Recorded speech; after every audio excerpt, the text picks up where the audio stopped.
आज आम देसी स्टाइल रे ओ खटा करवा।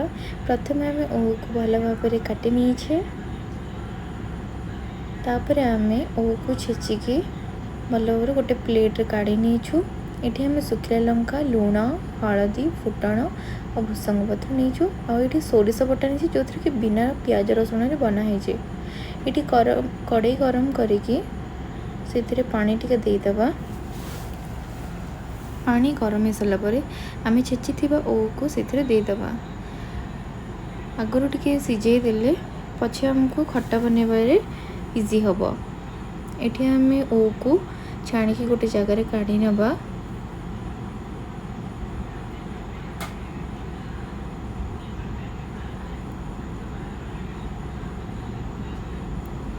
प्रथम आम ये मुझे रिफाइन यूज कर रिफाइन नवा से सुखिला लंका फुटण आ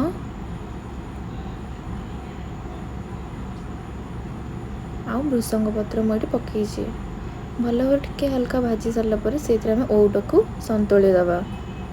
देखो ये केते सुंदर देखा आम ओ खटाटा। ओ को भल भाव मिक्स करके से लुण हल्दी पकईदबा। हल्का टिके धीरे धीरे आम ओ खटाटा को चलाउथबा। एमती किसी समय चल सारा पर तो किसी समय छाड़देवा रेस्ट कि से धीरे धीरे सिझुव। ये आम जो सोरिष बटा रखी से सोरिष बटा को देखिए हल्का टिके पानी देदेबा। से धीरे धीरे लो फ्लेम रे सिझुव। देखिपे ये आम धीरे धीरे सिझी आसला ओ खटाटा।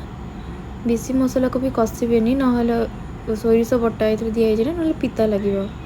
हल्का टिके मीठा अंश खाली खट्टा पे हल्का टिके गुड़ देजो। देखो केते सुंदर कलर आमर। भल भाव लो फ्लेम रे आको बनइबा। हाई फ्लेम रे देले जली जीव। आपण जेतिकी आपणक अनुसार माने खट्टा खाया चाहते से अनुसार पानी देके आपण आपको धीरे धीरे लो फ्लेम रे बनइबे।